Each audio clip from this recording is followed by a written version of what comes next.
Can you talk to us about, the retirement benefits and how that was a huge win this time around?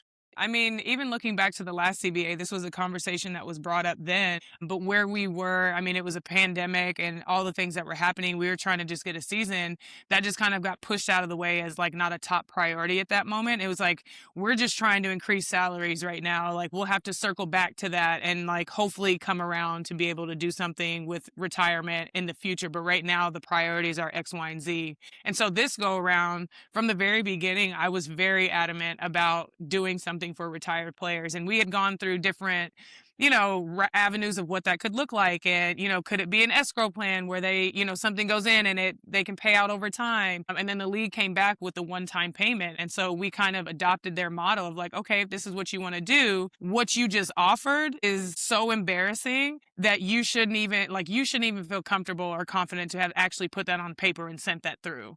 And so when we started working within that system of a one-time payment, it was like, okay, well, let's tier it out because it was almost like two tiers. And it was like, okay, this and this. And it's like, these are the women that when they were being paid such low salaries, were still out here showing up and hooping. Like they were keeping the league alive. When people watch, it was because there were players out here that were just so fun and so skilled and just so competitive.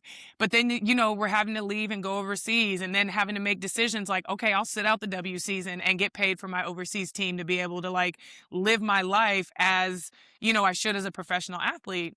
And so for me, it was like this go around, we're the last bridge group to be able to like have that connection to the OGs that we saw firsthand the sacrifices that they made.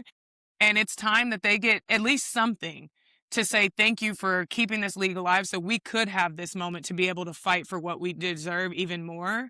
And so when we were talking numbers, I was like, listen, for 12 plus years, it can't be anything less than six figures because that to me, not only the average career anyway is 3.5 years. So if you make it to 5 years, you should have a significant little bump of something to be able to go invest into your 401k because again, of the salaries that they were being paid, you couldn't max out your 401k. And I'm one of those players. I had to choose with my $36,000 salary.